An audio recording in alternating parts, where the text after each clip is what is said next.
Mary Robinson first made her global mark as President of Ireland, then as UN Commissioner for Human Rights, and now as Chair of the Elders, the group of statesmen and peace activists founded by Nelson Mandela.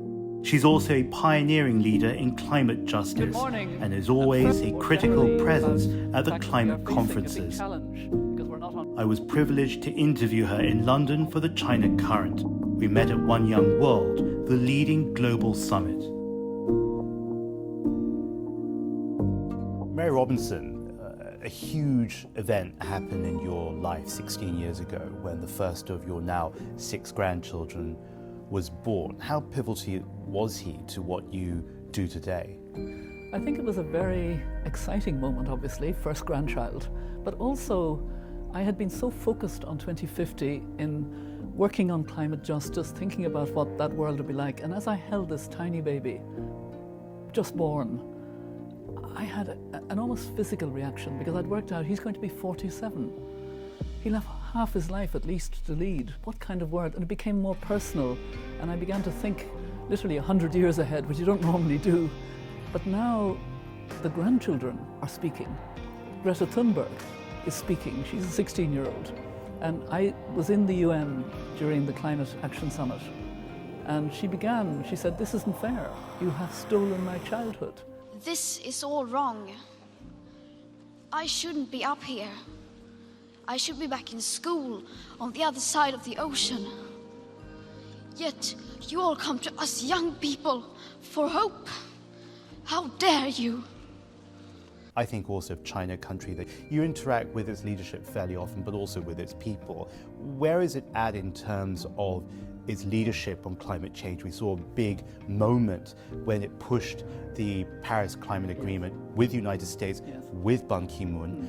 What's happening now? I think, to be honest, China did not overcommit, but it is, fulfilling those commitments.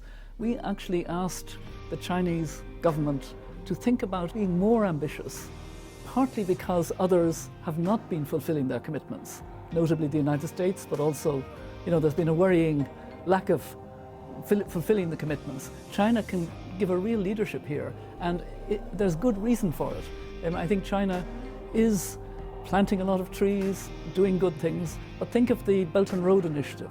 If China were to green the Belt and Road Initiative, together with all the countries in that very big Belt and Road network, that would be very helpful. What would you put to young Chinese people today? And if you look back at its history, its recent history, what are some of the moments that can be shared towards climate change, towards everything? Yes, you have done a remarkable development in recent years. You have taken so many people out of poverty. Economic and social rights have advanced so much in China. But you also are part of that world that has to have a future. And we need China to be a leader, particularly on this climate and sustainability, the climate crisis.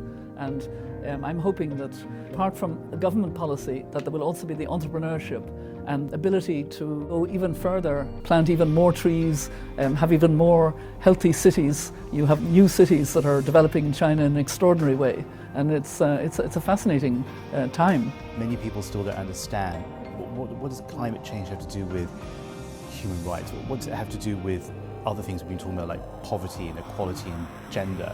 How would you piece that and take it apart to explain to everyone? What the children have done, especially in the developed parts of the world, is they have made it mainstream because they're talking about a different climate justice. They're talking about the intergenerational injustice towards them. And it's very, very true.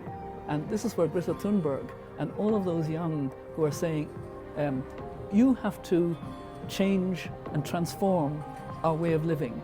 We can't do it because we're only children. But if you don't do it, we will not have a future.